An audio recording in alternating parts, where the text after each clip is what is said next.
الصلاة والسلام عليك يا سيدي يا رسول الله خذ بيدي قلت حيلتي أدركني مرادي يا رسول الله يا شفيع المذنبين اللهم صل وسلم وبارك عليه يا سيدي سندي غوثي ويا مددي كلي ظهيرا على الأعداء بالمدد مجير إرضي وخذ بيدي مدى مددي خليفة الله فينا محيي الدين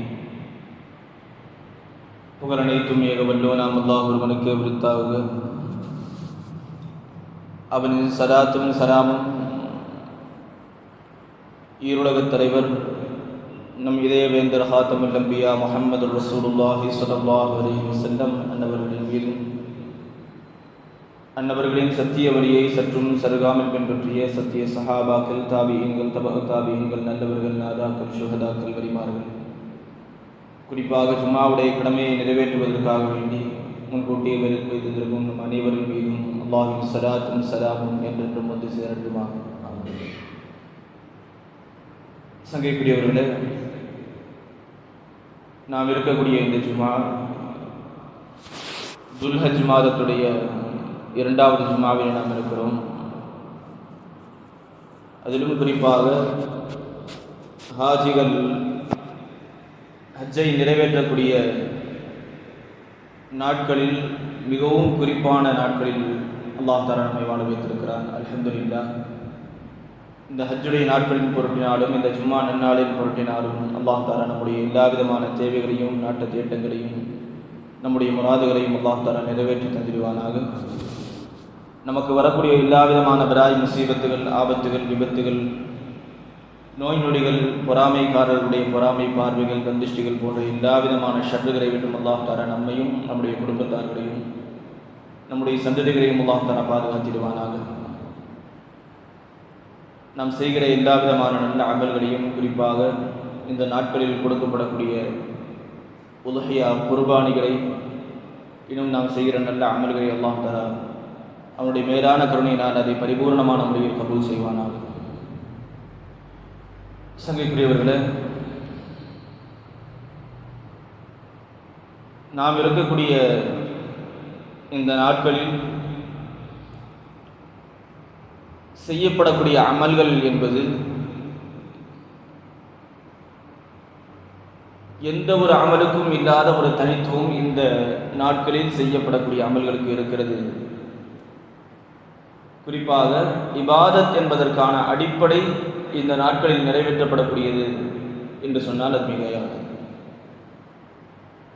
காரணம், ஹுஜ்ஜத்துல் இஸ்லாம் இமாம் கஸ்ஸாலி ரஹ்மத்துல்லாஹி அவர்கள் குறிப்பிடுகிறார்கள், ஒவ்வொரு இபாதத்தை செய்யும் பொழுதும் அந்த இபாதத்திற்கான தாற்பயம் என்ன, இது எதனால் நிறைவேற்றப்படுகிறது என்பது ஒரு மனிதனுக்கு, சாதாரண மனிதனுக்கும் கூட புரிய வரக்கூடிய ஒரு விதத்தில் இருக்கக்கூடியதுதான் இஸ்லாம். எந்த ஒரு காரியத்தையும் காரணம் இல்லாமல், குறிப்பாக எந்த ஒரு நன்மையும் இல்லாமல், உலக ரீதியாக எந்த ஒரு நல்ல விஷயமும் இல்லாமல் எந்த ஒரு அமலும் இஸ்லாத்தில் இல்லை. ஆனால் ஹஜ்ஜுடைய அமல்களை பொறுத்தவரையில், என் ஹஜ்ஜுடைய நாட்களில் நாம் கொடுக்கக்கூடிய குர்பானிகள் போன்ற விஷயங்களை பொறுத்தவரையில், அந்த விஷயம் எதற்காக வேண்டி நிறைவேற்றப்படுகிறது என்பது அல்லாஹ்வுக்கு மட்டும்தான் தெரியும். மற்றவர்கள் விளங்குவது என்பது அது அசாத்தியமான காரியம். ஒரு உதாரணத்திற்கு சொல்ல வேண்டும் என்றால், இமாம் கஸ்ஸாலி ரஹ்மத்துல்லாஹி அவர்களே குறிப்பிடுகிறார்கள், ஒரு மனிதன் தொழுகிறான், தொழும் பொழுது ருக்கு செய்கிறான், சுஜூது செய்கிறான் என்றால் அதற்கு என்ன அர்த்தம்? தன்னுடைய பெருமையை எல்லாம் ஒதுக்கி வைத்துவிட்டு ரப்புக்கு முன்னால் நான் ஒன்றுமில்லை என்று சரணடைவது. இதுதான் ருக்கு சுஜூது தொழுகையுடைய தாற்பயம். இது வெளிப்படையாக தெரிகிறது. ஒருவன் ஜக்காத்தை கொடுக்கிறான் என்று சொன்னால் அவன் ஏழைகளுக்கான ஹக்கை நிறைவேற்ற வேண்டும் என்று மார்க்கம் சொல்லக்கூடிய விஷயம். அதனால் அதை நிறைவேற்றுகிறான் என்று நாம் எடுத்துக்கொள்ளலாம். ஏன் ஒருவர் நோன்பு வைக்கிறார் என்று வைத்துக்கொண்டால், அந்த நோன்பு என்பது நம்முடைய உடலையும் நம்முடைய ரூஹையும் அசுத்தங்களை விட்டும் கழிவுகளை விட்டும் நம்மை அப்புறப்படுத்துகிறது, சுத்தப்படுத்துகிறது. நம்முடைய மனோ இச்சைகளை அடக்கி ஆள்வதற்காக வேண்டி அல்லாஹ் தஆலா நோன்பை கொடுத்திருக்கிறான் என்று நோன்புடைய விஷயங்களை நாம் புரிந்து கொள்ள முடியும். ஆனால் ஹஜ்ஜுடைய நாட்களில் செய்யப்படக்கூடிய அமல்கள் என்பது இப்படி சொல்லப்படக்கூடிய வியாக்கியானங்களுக்கெல்லாம் அப்பாற்பட்ட விஷயம். ஒவ்வொரு விஷயத்தையும் நம்ம எடுத்துக்கலாம். ஒன்றுமில்லை, எஹ்ராமில் தொடங்கி ஹஜ்ஜுடைய அமல்கள் முடிந்து ஷைத்தானுக்கு கல்லெறிந்து விட்டு கடைசியில் தவாஃப் செய்கிற வரை இருக்கிற ஒவ்வொரு விஷயமும் அது எதற்காக வேண்டி நிறைவேற்றப்படுகிறது என்று நாம் யோசித்து பார்த்தால் அதுக்கு பின்னாடி என்ன காரணம் இருக்குன்னு பார்த்தா அதை வெளிப்படையாக உங்களால் விளங்க முடியாதுன்னு யார் சொல்றாங்க? இமாம் கஸ்ஸாலி ரஹ்மத்துல்லாஹி அவர்கள் சொல்கிறாங்க. மார்க்கத்தில் மார்க்க ஞானங்கள் தெரிசி பெற்றவர்கள். ஏன் அதில் இந்த நம்ம கொடுக்கக்கூடிய குர்பானிகளும் அடங்கும். இது எதற்காக வேண்டி கொடுக்கப்படுகிறது என்கிற விஷயம் நம்மால் புரிந்து கொள்ள முடியாது. அது என்ன நன்மை இருக்கு, உலக ரீதியாக என்ன நன்மை இருக்குன்னு புரிஞ்சுக்க முடியாது. ஒவ்வொரு விஷயமா நான் சொல்லிட்டு வரேனே, அந்த விஷயங்களை சொல்லிட்டு சொல்றாங்க, மிகப்பெரிய ஆளுமைகளாக இருந்த சீதனா ஆதம் அலைஹிஸ்ஸலாத்து வஸ்ஸலாம். ஆதம் அலைஹிஸ்ஸலாம் இல்லை அப்படின்னா இங்க இருக்கிற யாரும் கிடையாது. மனித வர்க்கம் தொடக்கம் யாருது? ஆதம் அலைஹிஸ்ஸலாம். அதற்கு பின்னால் நபிமார்களுடைய தந்தை அபுல் பஷர், மனிதர்களுடைய தந்தை ஆதம் அலைஹிஸ்ஸலாம். அபுல் அம்பியா என்ற பட்டம் கொடுக்கப்பட்டவர்கள் சீதனா இப்ராஹிம் அலைஹிஸ்ஸலாத்து வஸ்ஸலாம். நபிமார்களின் தந்தை என்று பெயர் கொடுக்கப்பட்டது. ஏன் மூன்றாவதாக கண்மணி முஹம்மது ரசூலுல்லாஹி ஸல்லல்லாஹு அலைஹி வஸல்லம் சய்யிதுல் அம்பியா, நபிமார்களின் தலைவர் என்று போற்றப்படக்கூடிய இந்த மூன்று பேருடைய வாழ்க்கையின் அடிப்படையில் தான் இந்த ஹஜ்ஜுடைய அமல்கள் அமைந்திருக்கிறது. அவர்கள் என்ன செய்தார்களோ அதை அப்படியே நாம் செய்ய வேண்டும், அவர்களை மீறி மார்க்கம் இல்லை என்பதை சொல்லி காட்டுவது, நிதர்சனத்தில் அமல்களில் அமல்படுத்துவது தான் இந்த ஹஜ்ஜுடைய அமல்கள் என்றார்கள் இமாம் கஸ்ஸாலி. காரணம், நாம் ஆரம்பத்தில் சொல்றோம், எஹ்ராமில் தொடங்கி ஹஜ்ஜுடைய கடைசி அமல் வரை. எஹ்ராமை பொறுத்தவரையில் சையதுனா ஆதம் அலைஹிஸ்ஸலாத்து வஸ்ஸலாம் அவர்கள் இந்த உலகத்திற்கு வந்த பிறகு தன்னிடமிருந்து ஏற்பட்ட ஒரு சின்ன தவறை அவர்கள் நினைத்த ரப்பிடத்தில் தௌபா கேட்டு கேட்டு கேட்டு கடைசியில் அவர்கள் தன்னுடைய ஆடைகளை, அதாவது நம்ம ரொம்ப இழிவானவர்கள், நம்ம தப்பு செஞ்சிட்டோம் அப்படிங்கிற ஒரு குனிவில் அவர்கள் உடுத்திருந்த ஆடைகள் எப்படி இருக்கும் அப்படின்னா, இலைகளை வைத்து அந்த இலைகளுக்கு பிறகு ஒட்டு போடாத ஆடைகளை யார்? ஆதம் அலைஹிஸ்ஸலாம் அவர்கள் எடுத்தார். அந்த ஒரு சுன்னத்தை ஹாஜிகளுக்கும் தர வேண்டும் என்பது. இரண்டாவது விஷயம், சையதுனா இப்ராஹிம் அலைஹிஸ்ஸலாத்து வஸ்ஸலாம் அவர்கள் காபாவை கட்டி முடித்த பிறகு இந்த உலகத்தில் சொல்ல போனா இப்ராஹிம் அலைஹிஸ்ஸலாம் அவர்கள் அவங்க வாழ்ந்த காலத்தில் அவங்க தான் பெரிய பணக்காரங்க. அவருடைய நிலை நமக்கு தெரியும். அவருடைய ஆட்டு மந்தை 5000 ஆட்டு மந்தைகளை வைத்திருந்தவர்கள். அதை பாதுகாக்கிறதுக்கு வேட்டை நாய்கள் அதை சுற்றி இருக்கும். அவ்வளவு செல்வத்திற்கு சொந்தக்காரர் இப்ராஹிம் அலைஹிஸ்ஸலாம். ஆனால் கடைசியாக அல்லாஹ்வுடைய கட்டளையின் அடிப்படையில் கஅபாவை கட்டி முடிக்கிறார்கள். இருக்கிற எதுவும் வேணாம், அந்த கஅபா இறை இல்லத்தை மையமாக வைத்து என்னுடைய வாழ்க்கை இதை நோக்கி தான் சுழறப் போகிறது என்பதை சொல்வதற்காக வேண்டி சையதுனா ஆதம் அதாவது இப்ராஹிம் அலைஹிஸ்ஸலாத்து வஸ்ஸலாம் அவர்கள் அந்த கஅபாவை கட்டி முடிச்சதுக்கு பிறகு, யா அல்லாஹ் இதை ஏற்றுக்கொள் என்று சொல்லி அந்த கஅபாவை 7 முறை வந்தாங்க. கஅபாவை சுற்றி வருவது என்பது, அதாவது இறை இல்லத்தை சுற்றி வருவது என்பது என்னுடைய வாழ்க்கை இறைவனை சுற்றி மட்டுமே, இறைவனுடைய பொருத்தம் மட்டுமே என்பதை காட்டுவதுதான் இந்த தவாஃபும் இந்த இஹ்ராமும் என்று சொல்லுகிறார்கள். அப்போது அவர்கள் அணிந்திருந்த ஆடை, எனக்கு எதுவும் வேணாம், நான் என்னுடைய ரப்பிடத்தில் தாழ்வானவனாக பணிவோடு நான் நடந்து கொள்வேன் என்று 2 ஆடைகள் சையதுனா இப்ராஹிம் அலைஹிஸ்ஸலாம் தேர்ந்தெடுத்தாங்க. அதற்கு பிறகு வந்த காலங்களில் நீங்க யோசிச்சு பார்த்தீங்க அப்படின்னா, ஐயாமுல் ஜாஹிலியா, அதாவது ரசூலுல்லாஹி ஸல்லல்லாஹு அலைஹி வஸல்லம் அவர்கள் நபியாக வெளிப்படுவதற்கு முன்னால் இருந்த காலம். அந்த காலத்தை பொறுத்தவரையில் அப்பையும் ஹஜ்ஜுடைய அமல்கள் இப்ராஹிம் அலைஹிஸ்ஸலாம் அவர்கள் விட்டு போன அமல்கள் அது. அந்த அமல்கள் செய்து வரக்கூடிய அந்த வழக்கம் இருந்தது. ஆனால் காலப்போக்கில் அதில் சிலைகளை வைத்து அதில் தவறான விஷயங்களை கொண்டு வந்து தன்னுடைய பெருமைகளை எல்லாம் உள்ளே புகுத்தி எந்த அளவுக்கு இருந்தது அப்படின்னா, வரலாற்று ஆசிரியர்கள் எழுதுகிறார்கள், ரசூலுல்லாஹி ஸல்லல்லாஹு அலைஹி வஸல்லம் அவருடைய காலத்துக்கு முன்னாடி மக்கத்து காஃபிர்கள் இருக்கிறாங்க இல்லையா, அவங்க தான் பெரிய ஆள், மற்றவங்கெல்லாம் தாழ்ந்தவங்க. எந்த அளவுக்கு? வெளியிலேருந்து வந்து ஹஜ்ஜு செய்ய வரக்கூடியவர்கள் அவங்க போட்டிருக்கிற ட்ரெஸ் இருக்கு இல்லையா, போட்டு வர ட்ரெஸ் நம்ம பயணத்துக்கு போட்டு வர்றோம் இல்லை கொண்டு வர்றோம், வேறு ஊரில் வாங்கின ட்ரெஸ்ஸு அதை இந்த ஊரில் பயன்படுத்துறது, எங்கே ஹரமில் பயன்படுத்துறதுங்கிறது அது அசூசையானது. எந்த அளவுக்கு? உங்கள் ஊரில் செஞ்ச ட்ரெஸ்ஸு உனக்கு, அதாவது இங்கே போடக்கூடாது, நாங்கள் கொடுக்குற ட்ரெஸ் தான் நீ வாங்கி போடணும். அதாவது அவங்க வியாபாரிகள் எங்கள்கிட்ட காசு கொடுத்து வாங்கி போடுறது தான் இங்கே போட வேண்டிய ட்ரெஸ்ஸு. அப்படி போடலை அப்படின்னா நீ நிர்வாணமாகவே ஹஜ்ஜு செய்யலாம், அதாவது தவாஃப் செய்யலான்னு வச்சுருங்க.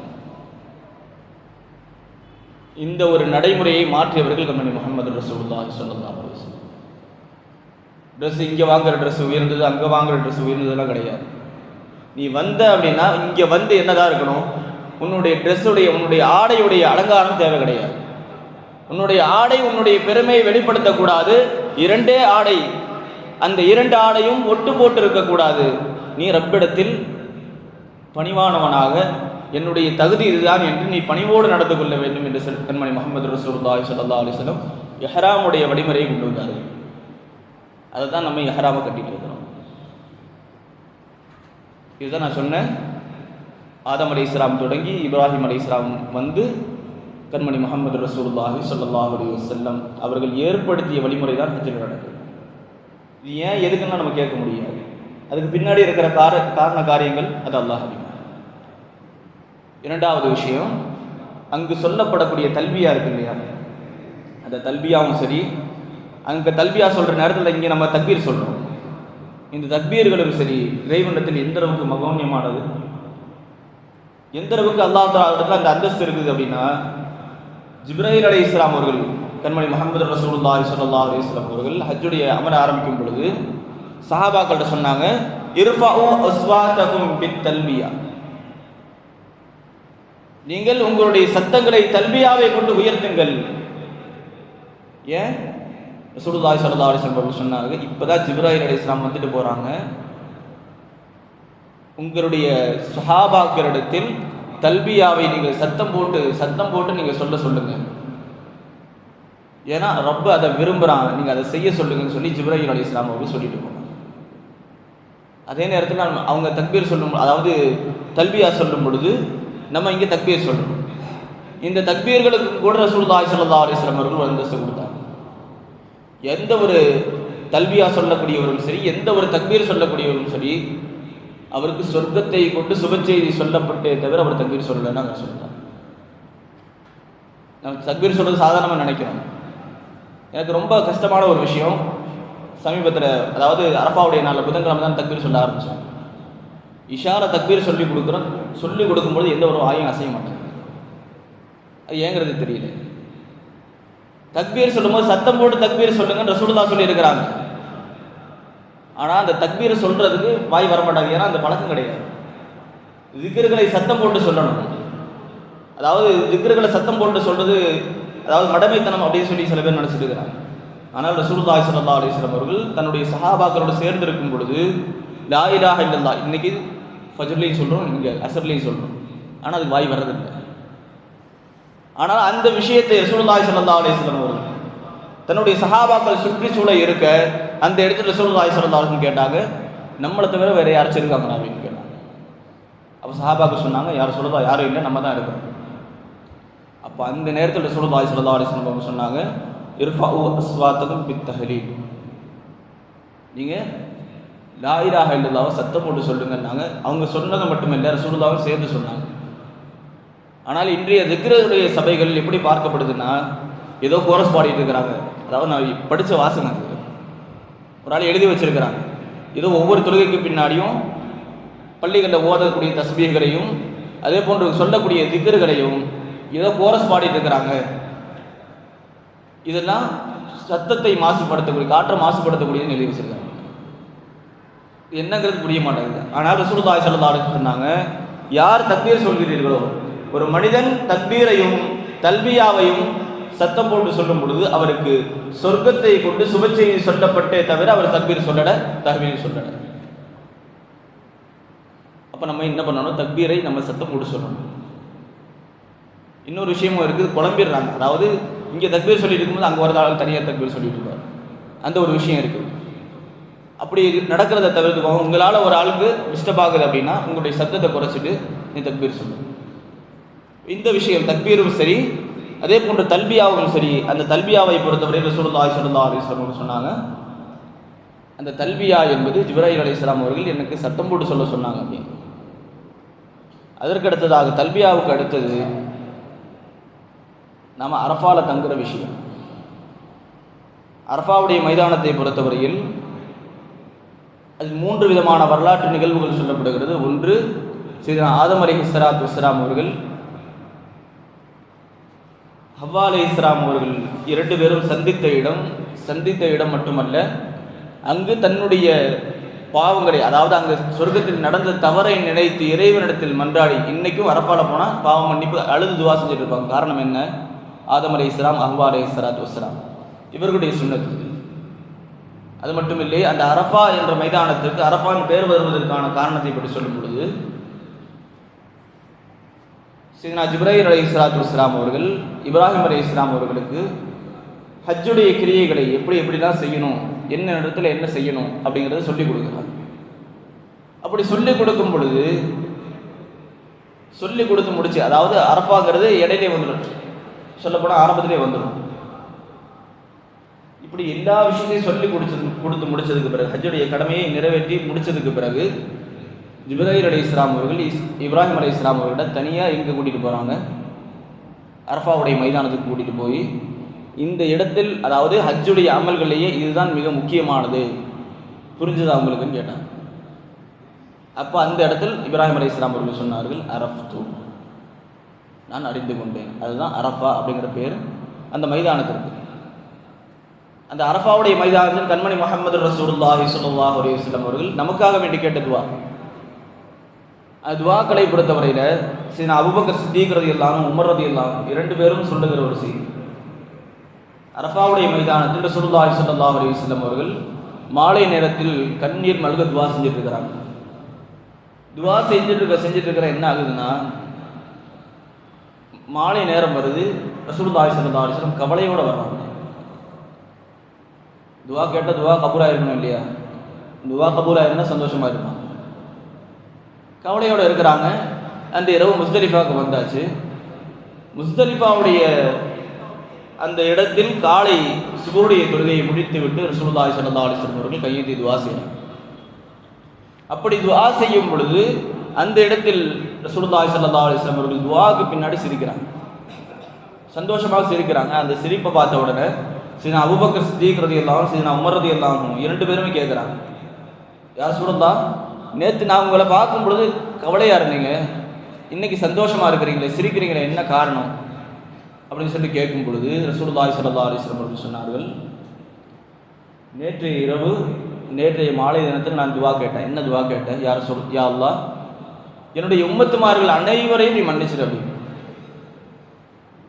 என்னுடைய உம்மத்துமார்கள் கடைசி நபர் வரை எல்லாரையும் நீ மன்னிச்சிரு அப்படின்னு நான் துவா கேட்டேன். அப்படி துவா கேட்கும் பொழுது அல்லாஹ் தஆலா என்ற பதில் சொன்னால், நான் எல்லாரையும் மன்னிக்கிறேன், அநியாயம் செஞ்சவனை தவிர நம்ம மற்ற எல்லாத்தையும் மன்னிச்சிடறேன் அப்படின்னா. அநியாயம் செய்யாதவங்க யாராச்சும் இருக்காங்க? கொஞ்சம் யோசிச்சு பாருங்க. அதாவது யாருக்காச்சும் ஒரு ஆளுக்கு நம்ம என்னது ஒரு விஷயத்தை செஞ்சுருக்கோம், செய்யாமல் இருக்க மாட்டோம். யாருக்குமே எந்த ஒரு தொந்தரவுமே தராத ஒரு ஆள் அப்படின்னு யாரையும் காட்ட முடியாது. அநியாயம் செய்தவரை தவிர நான் எல்லாத்தையும் மன்னிக்கிறேன்னு அல்லாஹ் சொன்னான். இதை கேட்டவுடன் என்னுடைய உம்மத்துக்கு முழுமையான மகஃபிரத்து கிடைக்கலையே அப்படிங்கிற கவலை இருந்தது.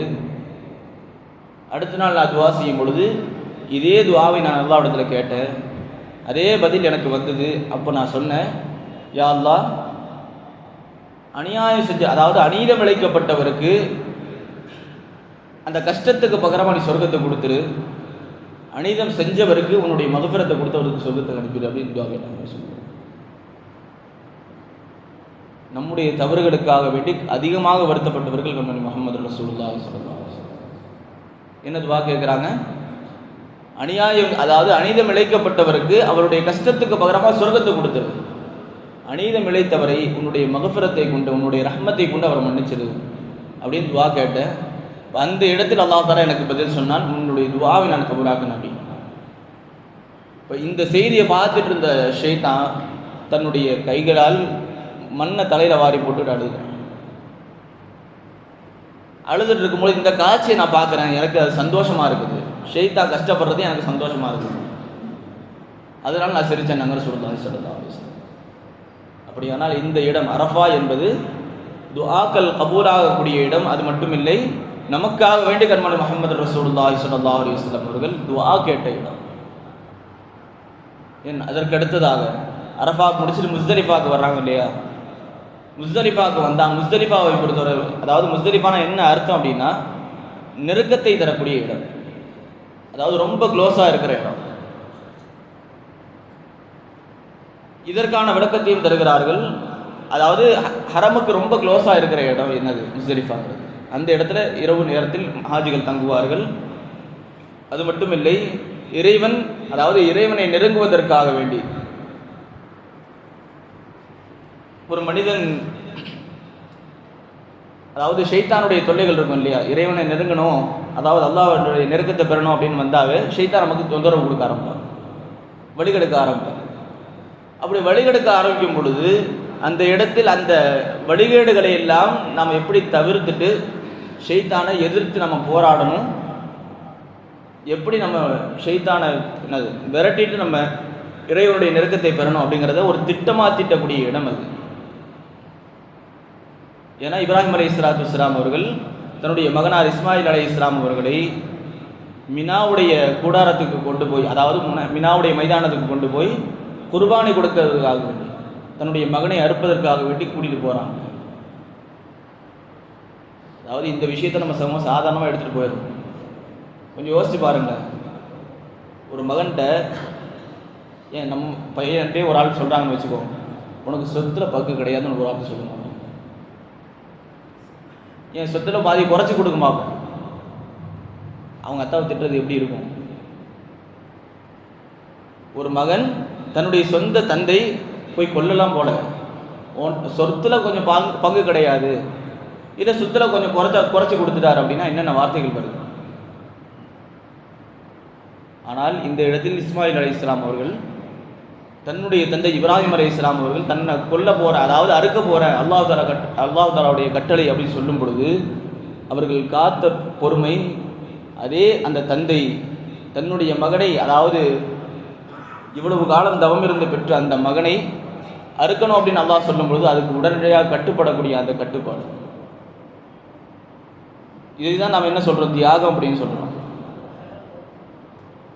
இந்த தியாகம் என்பது, அதாவது அல்லாஹ்விற்காக வேண்டி, அல்லாஹ் அல்லாத மற்ற விஷயங்கள், அல்லாஹ்வுடைய நெருக்கத்தை பெறுவதற்காக வேண்டி, இறைவனுடைய கட்டளையை நிறைவேற்றுவதற்காக வேண்டி அதற்கு இடையூறாக யார் இருந்தாலும் சரி,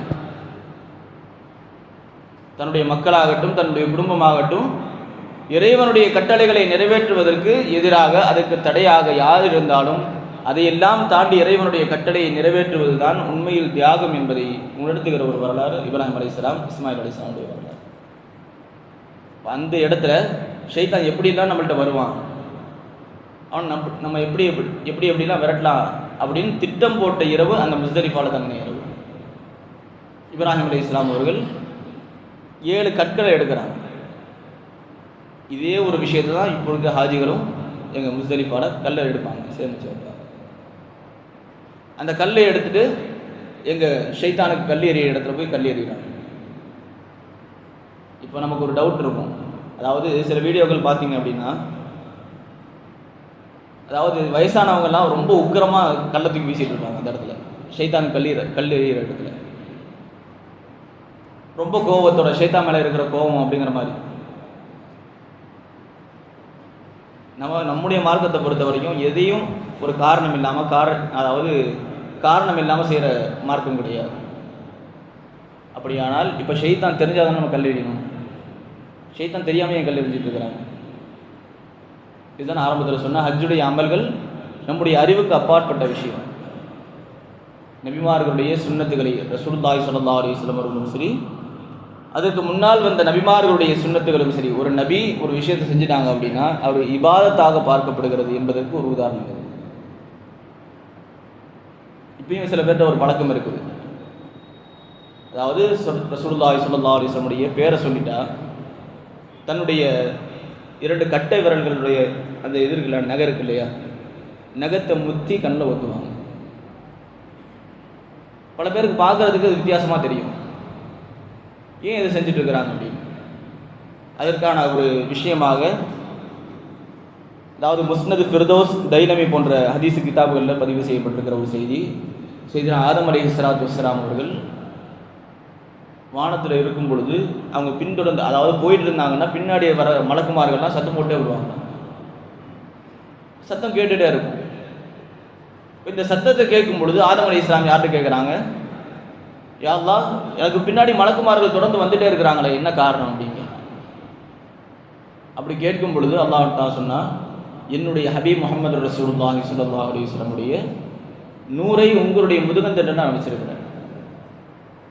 உங்களை பின்தொடர்ந்து வரல, அந்த நூரை பின்தொடர்ந்து மலக்குமார்கள் வந்துட்டு இருக்கிறாங்க அப்படின்னாங்க. அப்போ இவங்களுக்கு ஒரு ஆசை, யா அல்லாஹ் அந்த நூரை எனக்கு கண்ணில் காட்டு அப்படின்னு, அதை நான் பார்க்கணும் அப்படின்னு சொல்லும் பொழுது அல்லாஹ் அந்த இடத்துல சொன்னா, உங்களுடைய கட்டை விரல் நகங்களை பாருங்கள், அதில் அதுக்கு அந்த நூறுடைய வெளிப்பாடு அந்த கட்டை விரலில் தெரியும். அப்போ ஆதம் அலைஹிஸ்ஸலாம் அவர்கள் அந்த கட்டை விரலை பார்க்குறாங்க, நூறு முஹம்மதியா வெளிப்படுகிறது. அந்த நூறு முஹம்மதியாவை முத்தி தன்னுடைய கண்ணில் ஊற்றுனாங்க ஆதம் அலைஹிஸ்ஸலாம். இது ஹதீஸ் கிதாபுகளில் வர செய்தி. இதே விஷயத்தை தான் நம்ம தொடர்ந்து செஞ்சுட்டு வந்துட்டு இருக்கிறோம்.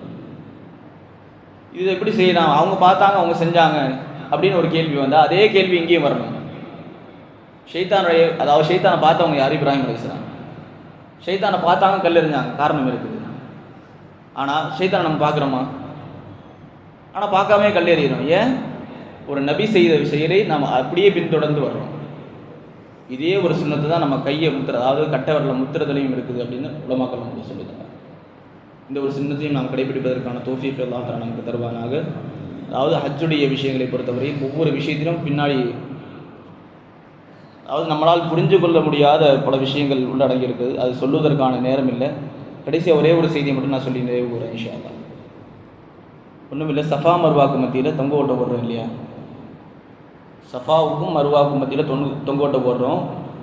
அதனுடைய தூரம் மட்டும், அதாவது சஃபாவுக்கும் மர்வாவுக்கும் மத்தியில் எவ்வளோ தூரம் இருக்குது அப்படின்னா 1/2 மைல் தூரம். 1/2 மைல் தூரம் அப்படின்னு வச்சா 7 தடவை அங்கேருந்து இங்கேருந்து அங்கே அப்படின்னு எத்தனை? 3.5 மைல் இன்றைக்கும் ஹாஜிகள் சஃபா மர்வால, அதாவது சஃபா மர்வாக்கு மத்தியில் தொங்கோட்டம் ஓடிட்டு இருக்கிறான். இதற்கான காரணம் என்ன? அதாவது அதனுடைய அடிப்படை சையதுனா இப்ராஹிம் அலைஹிஸ்ஸலாமுடைய மனைவி ஹாஜரா அம்மையார் அவர்கள் மகன் இஸ்மாயில் அலைஹிஸ்ஸலாம் அவர்களை வைத்துக்கொண்டு அவர்களுக்காக வேண்டி தண்ணி தேடி ஓடின அந்த ஓட்டம்.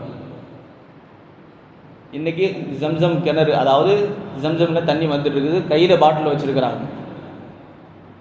அவங்க ஓடுனது தன்னுடைய குழந்தைக்காக வேண்டி. யார்? ஹாஜரா அம்மையார் தன்னுடைய குழந்தைக்காக வேண்டி, தன்னுடைய குழந்தையுடைய தண்ணிக்காக வேண்டி ஓடினாங்க. ஆனால் இப்போ தன்னுடைய குழந்தையும் சேர்ந்து ஓடிட்டுருக்கு, ஹாஜிமாருடைய குழந்தைங்களும் சேர்ந்து ஓடிட்டுருக்குது. எந்த ஒரு காரணமும் அங்கே கிடையாது. என்னது விஷயம் மட்டும்தான், அதாவது அந்த செயல் மட்டும்தான் இருக்குது. அதாவது ஓடுறாங்க இல்லையா, ஓடுறது ஒரு இபாதத் ஆகுமா? யோசிச்சு பாருங்க. ஒரு ஆள் இங்கேருந்து அங்கே ஓடுறாருன்னு வச்சுக்கோங்க, அது இபாதத் சொல்ல முடியுமா? என்னடா ஓடிட்டு இருக்கான் பைத்தியமா அப்படின்னு கேட்போம். ஆனால் அங்கே ஓடுற ஓட்டத்தை அல்லாஹ் தஆலா இபாதத்தாக வச்சுருக்கான். காரணம் என்ன? தனக்கு பிரியமானவர்கள் செய்கிற விஷயங்களே அல்லாஹ் தஆலா இபாதத்தாக மாற்றி வச்சிருக்கிறான். எனக்கு பிடிச்ச ஒரு ஆள் இந்த ஒரு விஷயத்தை செஞ்சுட்டாங்களா? ஏன் ஒவ்வொரு சுன்னத்துக்கு பின்னாடியும், அதாவது ஒரு சுன்னத்தை நம்ம நிறைவேற்றும் பொழுது அதுக்கு பன்மடங்கு அல்லாஹ் தஆலா கூலியை தர்றான். காரணம் என்ன? இது என்னுடைய ஹபீப் முஹம்மது ரசூலுல்லாஹி ஸல்லல்லாஹு அலைஹி வஸல்லம் செஞ்சாங்க, அதை பார்த்து நீ செய்றியா, உனக்கு கூலி. இதே விஷயங்களில் இப்பயும் சில விஷயங்கள் இருக்குது. இப்போ தண்ணி குடித்தா நின்று குடிக்காதீங்க, உட்கார்ந்து குடிங்க. இப்படி சில விஷயங்கள் எடுத்துக்கோமே. ஏன்? கழிப்பிடத்துக்கு போகிறோம், உட்கார்ந்து போங்க அப்படின்னு நம்ம சொல்கிறோம். இப்போ இந்த விஷயங்கள்லாம் அறிவியல் ஆராய்ச்சி செஞ்சு இதில் சயின்டிஃபிக்காக என்ன இருக்குன்னு பார்த்துட்டு சில பேருக்கு அதாவது இபாதத் அப்படிங்கிறது என்ன, சுன்னத்துடைய முழுமையான கூலி எப்போ கிடைக்கும் தெரியுமா? இது ரசூலுல்லாஹ் செஞ்சாங்க நான் செய்கிறேன் அப்படின்ற ஒரு எண்ணம் வந்தால் மட்டும்தான்.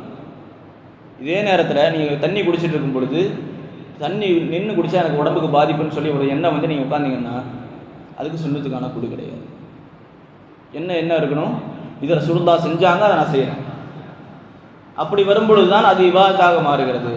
அதே போன்றுதான் இந்தந்த விஷயங்கள், அதாவது ஹஜ்ஜுடைய சம்பந்தப்பட்ட விஷயங்கள் அனைத்தும் இபாதத்துகளாக பார்க்கப்படுவதற்கான காரணம் நபிமார்களுடைய சுன்னத்துகள், நபிமார்களும் சாலிஹீன்களும் செய்த விஷயங்களை அல்லாஹ் தஆலா நீங்களும் செய்யுங்க அப்படின்னு சொல்லி தன்னுடைய முஃமின்களுக்கு அல்லாஹ் தஆலா ஆக்கி வச்சிருக்கிறான். அதை பின்பற்றி நடக்கும் பொழுது அல்லாஹ் தஆலா அளவில்லாத கூலிகளை கொடுக்கிறான். அல்லாஹ் தஆலா அந்த கூலிகளை அடைந்து கொள்வதற்கான தௌஃபீகை அல்லாஹ் தஆலா நமக்கு தருவானாக. நம்முடைய வாழ்க்கையில் பல முறை ஹஜ் உம்ராக்களை ஜியாரத்துகளை நாம் செய்யக்கூடிய தௌஃபீகை அல்லாஹ் தஆலா நமக்கு நசீபாக்குவானாக. குறிப்பாக இந்த ஹஜ்ஜுடைய அமல்களை பொறுத்தவரையில் நமக்கு கிடைக்கக்கூடிய இன்னொரு பாடம், நம்முடைய முன்னோர்கள் நபிமார்களுடைய வரலாறுகள் வருஷம் நினைவு கூறப்படுது. ஒரு சமூகம் தன்னுடைய வரலாறு, அந்த வரலாற்றை தெரிந்து கொள்வது எவ்வளவு முக்கியம் என்பதை இந்த கடமைகள் நமக்கு உணர்த்துகிறது. ஒவ்வொரு விஷயத்தை அங்கே செய்யும் பொழுதும், ஹஜ்ஜுடைய காரியங்களை செய்யும் பொழுதும் நமக்கு சிந்தனைக்கு வரும், இங்கே யார் நின்றாங்க அரஃபாவுடைய மைதானத்தில். இப்போ அந்த கல் வச்சுருக்கிறாங்க இல்லையா, அரஃபாவுடைய மைதானத்துக்கு போனீங்கன்னா ஒரு கல் இருக்கும்.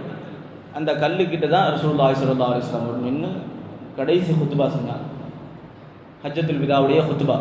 அங்கே போன உடனே நமக்கு ஞாபகம் வருது ரசூலுல்லாஹ் நின்ன இடம் அப்படின்னு சொல்லி மனசுக்குள்ளே வரும்போது எவ்வளோ இருக்கணும். அந்த ஒரு சிந்தனைகள் அல்லாஹ் நமக்கு வர வேண்டும். அதாவது அந்த உணர்வுகள் தான், அந்த உணர்வுகளை நமக்கு ஹயாத்தாக்கணும் என்பது தான் இந்த ஹஜ்ஜுடைய மிக முக்கியமான ஒரு நோக்கம். அல்லாஹ் தஆலா அந்த ஹஜ்ஜை நிறைவேற்றக்கூடிய தௌஃபீகை அல்லாஹ் தஆலா நமக்கு தருவானாக. அதற்கான செல்வத்தையும் அதற்கான உடல் ஆரோக்கியத்தையும் அல்லாஹ் தஆலா நமக்கு நசீபாக்குவானாக.